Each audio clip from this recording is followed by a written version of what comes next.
As a global freight forwarder, we're moving freight all over the world via sea, air and land every minute of the day. Of course, that's what we're here to do. We totally understand how the entire export and import process may be a bit overwhelming even for seasoned exporters and importers, so today's episode has been put together with this in mind. I'll be talking all things air freight to simplify the export-import process. Generally speaking, when you're moving freight globally, you would choose between air or sea or combined freight depending on the size, weight, time frame and budget for your shipment. If you had time on your side and you were moving a larger shipment, you would naturally book sea freight as this would be the most cost-effective solution. So when would you book a shipment as air freight? Air freight is significantly faster than sea freight. If you have time-sensitive goods that need to reach the destination quickly, air freight is the preferred option. It's particularly suitable for perishable goods, high-value items or urgent deliveries. If you're exporting perishable goods such as fresh produce, flowers, pharmaceuticals or certain food items, air freight can ensure they reach their destination quickly while maintaining their quality. The shorter transit time reduces the risk of damage and expiry. Air freight offers better security and reduced risk of theft or damage compared to sea freight. If you're shipping valuable or sensitive items like electronics, luxury goods or high-end machinery, air freight can provide enhanced protection and minimise the chances of loss or theft. Air freight is typically more cost-effective for small and lightweight shipments. Sea freight often involves minimum charges for container space, making it less economical for small quantities of goods. Air freight allows you to send smaller shipments without incurring unnecessary costs. If you're exporting goods for a specific season or promotional event, air freight can help you meet tight deadlines. It allows you to quickly replenish stock or respond to sudden surges in demand, ensuring that your products are available in the market when needed. Air freight provides excellent accessibility to remote or landlocked destinations where sea routes may not be available or practical. It allows you to reach customers in distant locations efficiently, bypassing any geographical constraint. For industries that rely on just-in-time manufacturing processes, air freight enables a timely delivery of components or raw materials. It helps optimise supply chain management and minimise inventory costs by ensuring the prompt arrival of essential inputs. It's important to note that while air freight offers speed and certain advantages, it's generally more expensive than sea freight. It's therefore crucial to consider the nature of your goods, cost constraints and customer requirements when deciding between air and sea freight. Once you've made your decision, the choice doesn't stop there. There are several types of air freight movement available for sending cargo. The choice again depends on the size, weight, nature of your goods and your specific requirement. Let's run through some of the common types of air freight movements. Full freighters are dedicated cargo aircraft that are used exclusively for transporting cargo. They come in different sizes and capacities. Full freighters are suitable for large shipments and heavy cargo. Many commercial passenger aircraft have dedicated cargo space which is used to transport goods alongside passenger baggage. This option is commonly used for shipments where there is available space and compatibility on passenger flights. It's generally more cost effective compared to full freighters. Charter flights involve hiring an entire aircraft for your cargo. It provides flexibility in terms of scheduling and routing, allowing you to tailor the flight to your specific needs. Charter flights are useful for urgent or time-sensitive shipments, large or specialised cargo, or when regular scheduled services do not meet your requirements. Express or courier services such as DHL, FedEx, UPS and TNT specialise in small to medium-sized shipments and offer door-to-door delivery.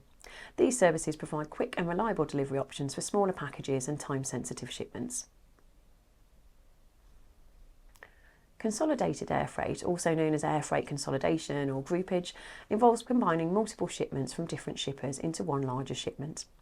This method allows you to share the cost of air transportation, making it more economical for smaller or less urgent shipments. OBC or onboard courier is a premium service where a courier personally accompanies and hand carries the cargo on a commercial flight from the point of origin to destination. OBC offers a reliable and secure option for time-sensitive deliveries. Expedited or next flight out services guarantee that your cargo will be on the next available flight to the destination. This option is suitable for extremely time-sensitive shipments that need to be transported urgently. You can see why the whole process can be daunting, and you may have experience with some of that yourself.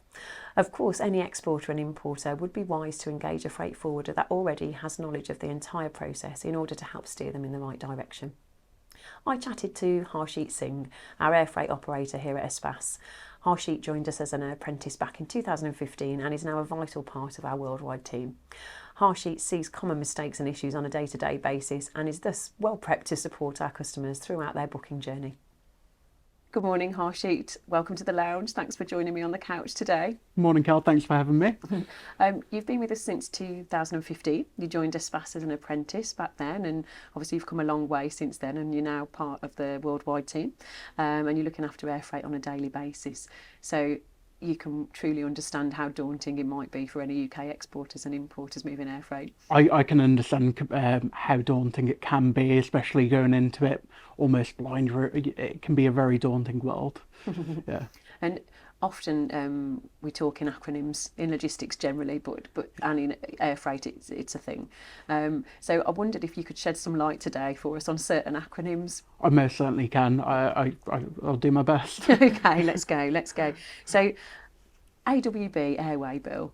Yeah, AWB Airway Bill. It's just got the. It's just a document that you use when transporting cargo on the air freight to include the shipper details, consignee details. It's kind of a proof of export, and also for the airline to have the consignee's contact details for easier transition when the cargo arrives at its destination. And it's something that's used on every shipment. Yes, 100%. Yeah, fab. What is a ULD? A ULD is just a, to put it simply, a big pallet. It's just a way that airlines can easily load cargo in and out of aircrafts. It's just a way where if you've got a ULD or a PMC or an AKE. Oh my goodness, there are more. A ULD is unit load device, right? Those are just types of ULDs. Okay. So you would load it into the ULD, about 4 pallets, for example, and then the pallet would just go onto the aircraft rather than loading the pallets all loose. So it's outside of the packaging. It's an additional way to keep things secure and load efficiently on the aircraft. Yes, 100%. Less handling and less risk of damage. Wonderful. When we are moving air freight, we talk about chargeable weight. To those that don't know, can you talk through that for us, please? Yes, so chargeable weight is when cargo is more volumetric rather than having a weight. So it's when your cargo is very light stuff, but it takes up a lot of room in the aircraft itself. So the way that you work out chargeable weight is length times width times height divided by 6,000, and that would give you the chargeable weight of a consignment. Okay. So we use that rather than the actual weight of the cargo, because sometimes goods are only lightweight, but they volume out to much higher, take up more space. Yes, exactly. And it's just a way that it kind of just protects the airlines that they're not offering all the space in the aircraft for only 30-40 kilos of space. Absolutely, and it's up to balance the exactly. Yeah. Exactly. Sometimes people mention ATA carnets. Can you talk us through that? Surely that's something that you come across quite regularly. Yeah, ATA carnets are definitely something that we come across more often than not. An ATA carnet is basically a passport for cargo. And the reason why we have an ATA carnet is it's almost a guarantee. You pay the duties as a deposit in the country of origin, and it just prevents you from having to pay duty. It's usually used on exhibition cargo or concerts, or it's where consistently you'll have cargo going to about 30 different countries, for example, and instead of having to pay duties in 30 different countries, you pay the one-time deposit with the assumption that the cargo would be returned to the origin country. Fab. Okay, good explanation. Thank you so much. sometimes goods are sort of hazardous, but they're moved they're moved under sort of IATA dangerous goods regulations. Can you talk us through that? Yeah, I'd be glad to. In the world of air freight, everything is governed by a big book of Which you happen dangerous to goods. have. Yeah, made this one earlier. Dangerous goods regulations. It's just to ensure that cargo can be transported safely for air. And as you can see, it's quite a thick book. It does contain Comprehensive. every single commodity known to man, and it gets updated every 6 months to make sure that it's on the bleeding edge of correct information. And in that book, it contains all the relevant information to transport cargo safely without Hazardous cargo. hazardous specifically, safely without there being restrictions on timings or anything. You can move it freely. And it helps with compatibility, all of those things. Compatibility. It's got all the relevant information for you to also identify if your cargo is considered hazardous and if it requires specific packaging or in air freight specifically, whether it can go under a passenger aircraft or if it has to go via freighter only. Can you explain to me a little bit about an export license? Yeah, I certainly can. An export license is just a government issuing document to confirm that certain commodities or products are okay to be need to be travelled against a license, and there are quick and easy HMRC links that would be able to tell you if your cargo does require a license. And I would recommend, if you wanted to know if your goods didn't need that, the Chamber of Commerce or your local customs office would be able to tell you specifically if your goods need to travel under a license. So any shipper could find that information on HMRC or at the Chamber? It's easily, readily available, and if we would also be able to point you in the right directions of where you can look for the relevant information. Of course, of course. The term SLI comes up, I'm aware of, as it's more of an American term. Can you talk us through that alongside a commercial invoice and how they sort of work together or separately? Yeah. So SLI, as you said, is more of an American term. I don't think we use it much here. I think it's just to make sure that we're producing your documentation correctly. We generally don't ask for clients to fill out a formal SLI. We tend to go off the commercial invoice. And if there are any differences between the commercial invoice and what the shipper actually requires, we would ask that they make us aware. It's just all about communication. As long as we know what your requirements are, we'll make sure that it's done correctly to that. It's almost like a template with clear instruction. Yes. That's all. Simplified. Yeah, simplified instructions. But people generally don't use it. It's just as long as we know and we go off the commercial invoice as the first point of measure. Good. So, I mean, you're dealing with air freight every day, all day, every day. So you are faced with sort of common problems, and exporters and importers come to you for advice. Have you got any top tips or guidance then that you can offer to people moving air freight, or could you sort of highlight any common errors that are made?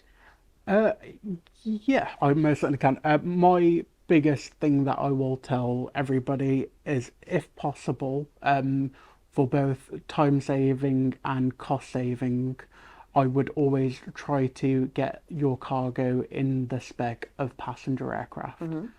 Passenger aircraft would be about 1.5 to 2 times cheaper and more time effective than freighter aircraft only. So a freighter aircraft only is limited flights and generally more expensive. The restrictions that I would ask if possible. I understand that with machinery it's not always possible, No. and sometimes it physically can't be loaded in this way. But I would say, if at all possible, try to make it no higher than 159 centimeters, and no wider than 240 centimeters. With the length of the cargo, it gets a bit more complicated because some airlines have other restrictions than different airlines. But as a safe bet, about the 315 mark. Okay, that's really good advice. Thank you. You've been really, really helpful today, Harshit. Happy to help. Thank you. There's so much to consider when booking an air freight shipment, or indeed when moving any freight globally. It makes sense to engage with a freight forwarder to take this hassle away for you. They've the experience, network and knowledge to find you the right solution in a fraction of the time, and will guide you in areas such as customs clearance, packaging, insurance and destination charges, as well as finding you the best option for your freight. If you're moving air freight and need support in any of the areas mentioned, give us a call. As always, we're here to help.